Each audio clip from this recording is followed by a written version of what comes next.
welcome to Reelin Films. I do hope that you enjoy this video. Don't forget, if you have not yet subscribed to our channel, hit that like button, subscribe, and hit that bell. Like that you guys can get notified for anything and everything movie and series related here at Reel in Films. I hope you enjoy this video. Afternoon, how are you guys doing today? Doing well. Doing Thank well. How are you? I'm doing good. Thanks for asking.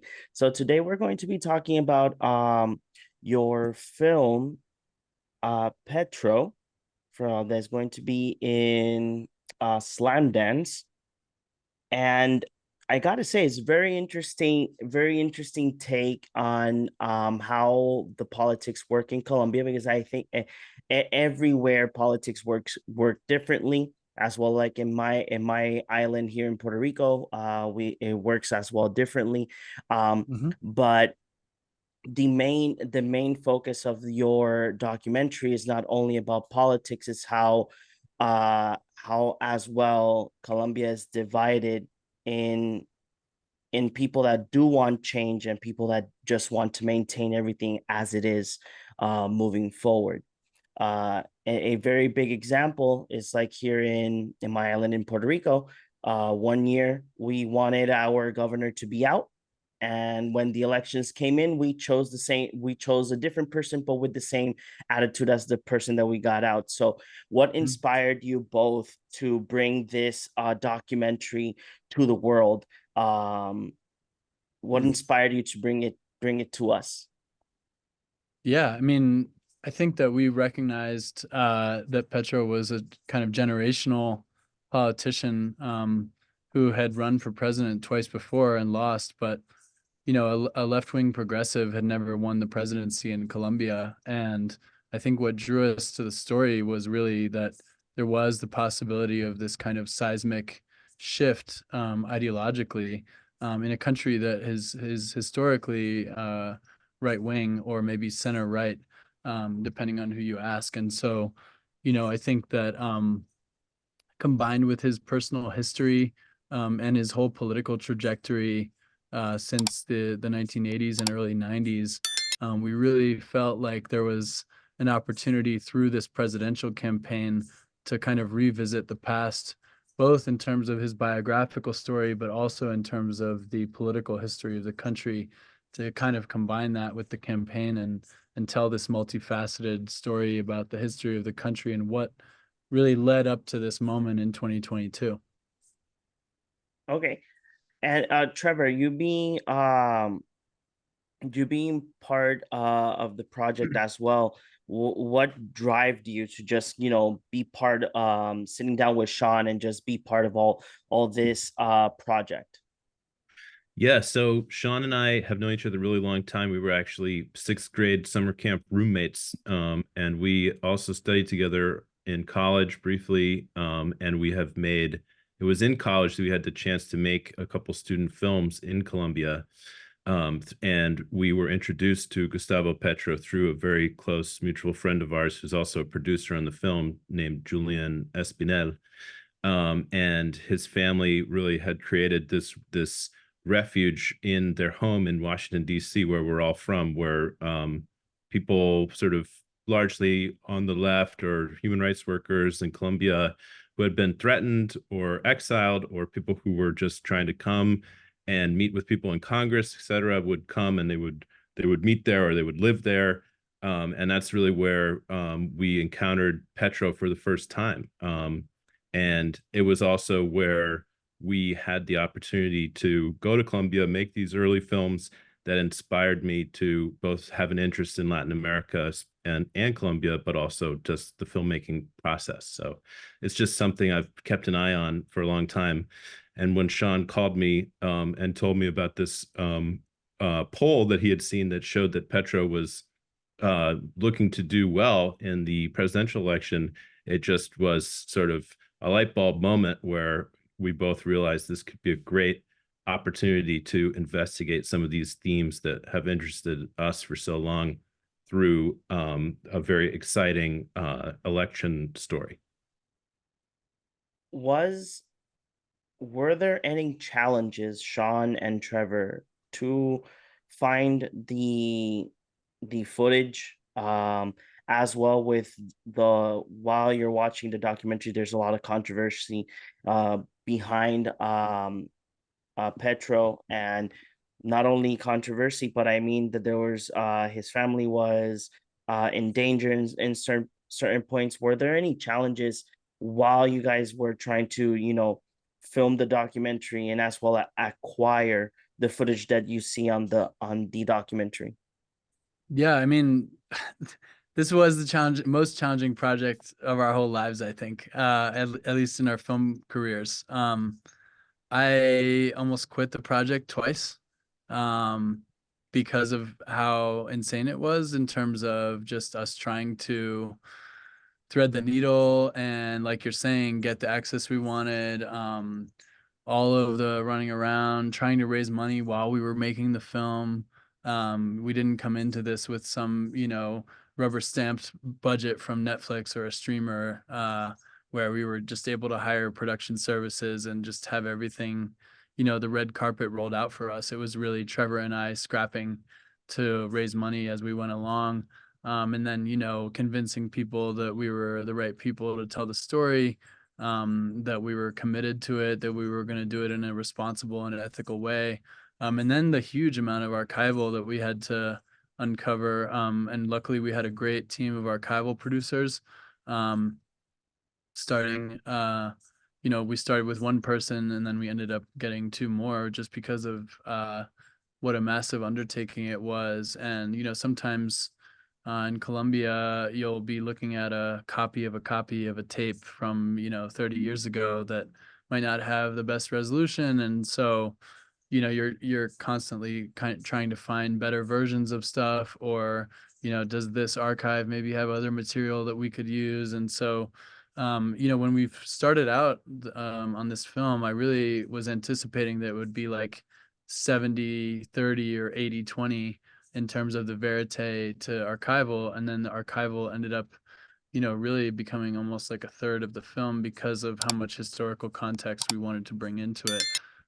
So I really am happy that that became the case, because I feel like we're telling a richer story. But certainly the archival was one of the challenging aspects, among the others that I just mentioned. Maybe Trevor, you want to add on to that at all? Sure. Yeah, I would say that this film, I would agree with Sean. This was the most challenging project that I think I've ever been a part of. I mean, the logistics involved with covering a presidential campaign in a foreign country with subjects that, for various reasons, you were not always able to just completely embed within their campaign apparatus. It really led us to create this parallel, structure where we were following these people around everywhere, often not to the degree that we felt like we needed to or were able to. And really, just logistically, I feel very blessed that we had such a professional team, and people with a lot of patience, and discipline. Really, between Sean, our sound mixer, our DP, Tom, I mean, these guys are warriors. I mean, it was incredible. I wanted to ask, because being the fact that this was something that it's you were working with a politician, there is like a specific scene that caught my attention, that I don't know if you guys were in the vehicle, but there is a scene that they're trying to like go to a certain place in Colombia, and the Petro got shot at, his car got shot at, and Mm-hmm. they tried to through the glass to break the Mm-hmm. glass with throwing rocks. Were you guys inside the vehicle, or We was that we were somebody not. else? That video was recorded in 2018 Okay. during Petro's previous presidential campaign, up on the border near Venezuela in Cucuta, which is a fairly kind of a hot spot in terms of armed groups vying for territorial control around the border. And he's been there a number of times. We went there, I think, 3 times during the campaign, because I think he probably felt like it was an important location.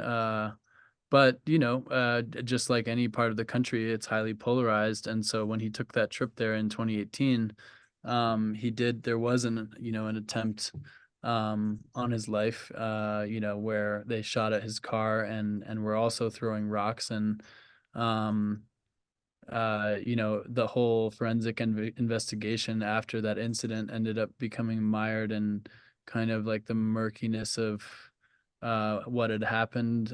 But I think that we wanted to show that scene because Gustavo Bolivar, who is one of Petro's close political allies, was in the car with him and recorded that video on his phone. Um, and certainly that's not the first time that he's had an incident like that. It's just the one that happened to be recorded on a cell phone. So yeah, I think that was to drive home the point that historically every other viable left-wing presidential candidate in Colombia had been assassinated, and that there was very much the possibility that that could happen again with him. Okay. And wanted to get a little bit much more insight. Trevor did mention that that there was, that a lot of people were not, I would say, like, agreeing that you both, Sean and Trevor yourselves, were wanted to bring this story to the world. How challenging it was for both of you, having the acceptance of not only the politician as well as the people, for you guys to get, to be able to tell this story. I can start on that answer actually, just and then I'll let Trevor fill in the gaps. But I think that what I noticed the most at a lot of the campaign rallies we went to and the different places we traveled to around the country is that people, rather than being upset about the presence of a camera or shying away from the camera, they actually really wanted to share their story. And we actually ended up talking to, I think, at least 100 different potential voters, where we did these kind of man on the street interviews with people about the election, and then in the end stylistically decided with our editors that it didn't really fit in terms of the approach to the narrative that we were taking in the edit.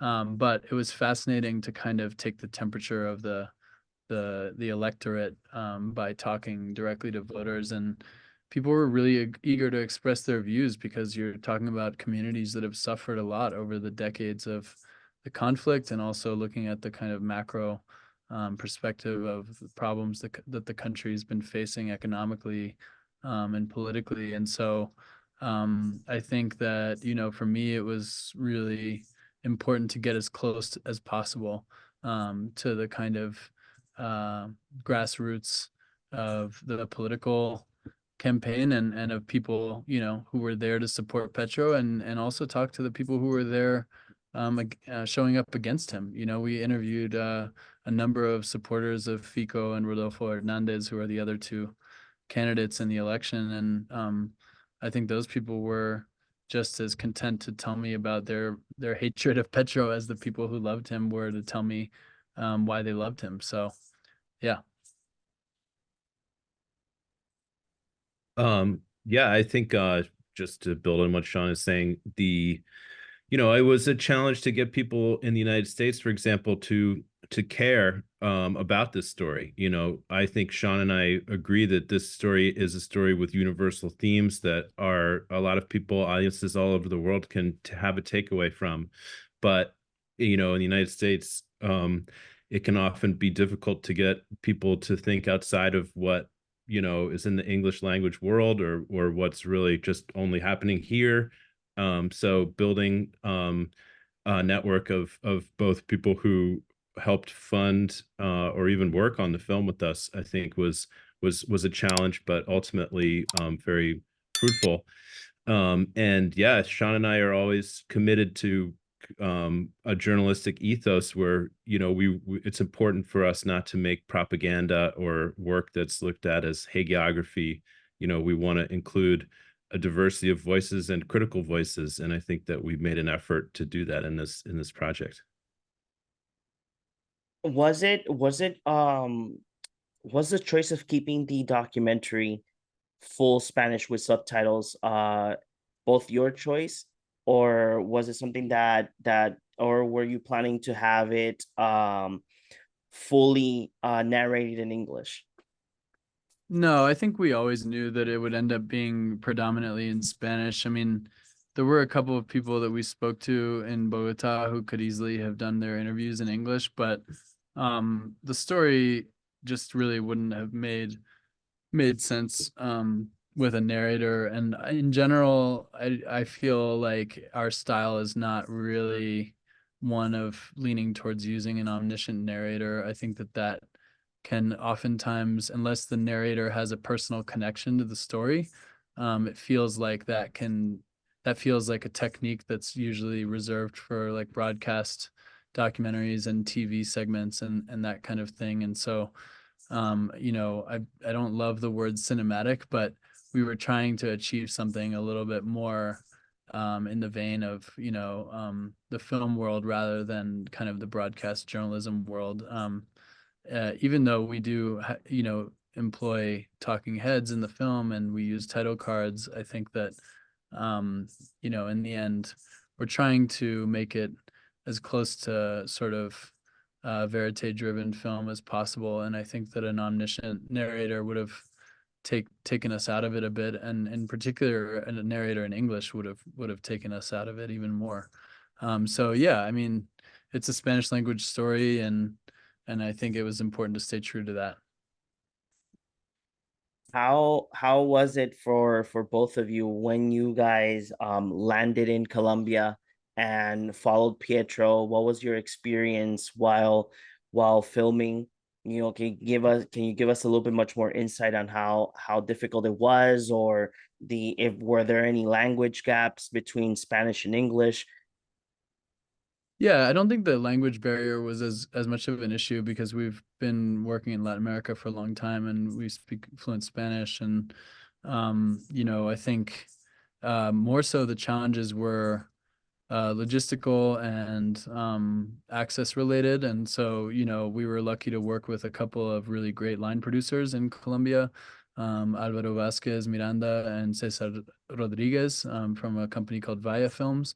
Those guys were really instrumental in kind of helping us with, the logistics of planning trips. And because of Petro's, security scheme or security apparatus, they weren't usually able to tell us with very much lead time where and when he would be traveling because of those credible threats on his life. And so, oftentimes we would get a phone call, or not a phone call, but a WhatsApp message saying, he's going to be at such and such place at 10 a.m. tomorrow. And it would already be 7 p.m. the night before. And we're like, well, how are we going to be able to get there? And so a lot of times it was just shelling out for plane tickets and trying to rush to get somewhere in time for, a meeting or an event that we wanted to film at. And a lot of times going to those different events was geared towards trying to get some moments with him behind the scenes. So maybe the event itself wasn't even that compelling for us, but it was more like, well, maybe we'll get a half hour with him, before he goes on stage or after. And so we're always kind of hedging our bets when we were filming about like where and when can we try and can get some moments with him behind the scenes. And we had to become friends with his bodyguards as well in order to have them allow us just a little bit more access in those moments. And so I knew most of his security detail by name. And that was just because, there were times where they might have been the only people who could let us into a room because they would be guarding the door. So, or potentially getting us up on the stage with him at a place where nobody else knew who we were, but because they were with him all the time, they knew who we were. And so I think that, again, establishing that trust was really important. But yeah, I mean, the challenges were myriad, and luckily we overcame them and finished the film, but it certainly wasn't a walk in the park. So yeah, just thankful that it came together the way it did. Okay. Um, is there any key moment for both of you that you guys have like as a memory while filming? I think probably being on stage with him when he won the election was pretty epic. You know, there's actually a shot of him giving his acceptance speech, and you can see me in the corner of the frame trying to struggle to, maneuver around people to get the shot. So that was like my one cameo in the film. But that was a really memorable moment, and I think probably going up to the indigenous resguardo up in La Guajira in northeastern part of the country, just being on the equivalent of like a Native American reservation in Colombia, where they have their own autonomy and you have to be on a list in order to come in, and they're very much sort of in their own world up there. And I think that we were really honored that the indigenous community there, the Wayu people, allowed us in to film during that moment. And I think, I didn't go on this trip, but towards the end of our trip, I would say that probably for our cinema, the co-DP, Tom LaFay, and our sound mixer, Juanma Lopez, they went up to the Sierra Nevada the day before the election with Petro, and they were up in the mountains with the Arhuaco indigenous group who were blessing Petro ahead of the election. And I think probably they would allude to that moment as well as being kind of a really powerful thing to witness. And it's not easy to get up to the Sierra. It takes like a whole day.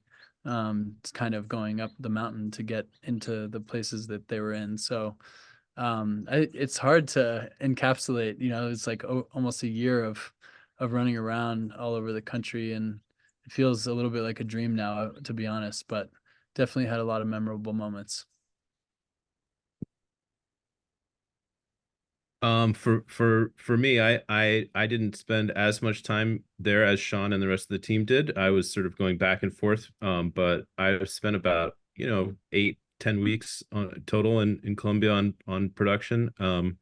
But just being a part of the election day madness and the crush of Petro's motorcade and the people and the journalists and the energy of just being in the mix with thousands of people chanting, waving flags.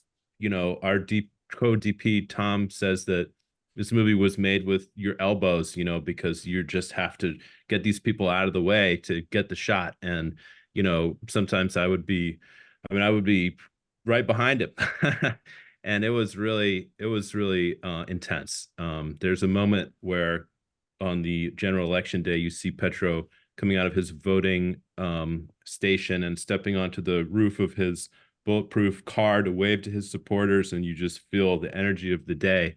That was really stuck out to me as at the time of being like, wow, we are here with this man running for president. Yeah. Is there any other Latin American place or story that you guys would like to like dig in and make your next film about a story or something from Latin America? Yeah, I mean, we have been focused on Latin America since we were just out of college, or even during college, when we first started with that film that kind of was the starting point for this project. I've been working in Cuba recently, and we also have another project in between the U.S. and Chile that we're interested in. So, I think it's less about for us the fact that a story is in Latin America and more about, is there a compelling story here? Because we've made films in the United States and we'll continue to make films at home, and I don't really believe in being sort of like a tourist of like telling white guys telling stories around Latin America. But there are a lot of compelling stories to be told in these different countries, and being able to speak the language is a huge asset for us to be able to access some of these stories, and hopefully be a bridge between the two cultures. I mean, there's, I think, over 60 million Spanish speakers and Latinos in the US now, and that number is only projected to grow. So, we want to continue to tell stories in Latin America and hopefully bring them back to the US to an audience that's really hungry for that type of story. How about yourself, Trevor? Yeah, I mean, I really I agree with everything Sean said. One of my first films was about baseball in the Dominican Republic. I lived there for a year making it. It was an incredible experience. I'd love to get back to the Caribbean sometime. But yeah, I mean, Sean and I have a few stories developing. The one he mentioned in Chile, the one in Cuba. There's so much out there, and it really does feel that for all of its proximity to the United States, a lot of Americans just don't pay Latin America any attention at all, which is really unjust, I think. I mean, there's so much fascinating history, culture, and just incredible events and stories there that I think Americans would benefit from having more exposure to. And just in terms of your personal background as a Puerto Rican, the history of Puerto Rico and the United States, I think, deserves a feature-length documentary, and it's only continuing to develop, you know unfortunately at the expense of a lot of Puerto Ricans who've suffered greatly as a result, of the US policies towards the island. And so I think whoever wants to take that on, whether they're a Puerto Rican filmmaker or a North American filmmaker, it's a worthy story that should be told to a wider audience, I believe. Yeah, that would be amazing and great. So I wanted to have a final question for both of you. If you could describe the film with one word, what would it be?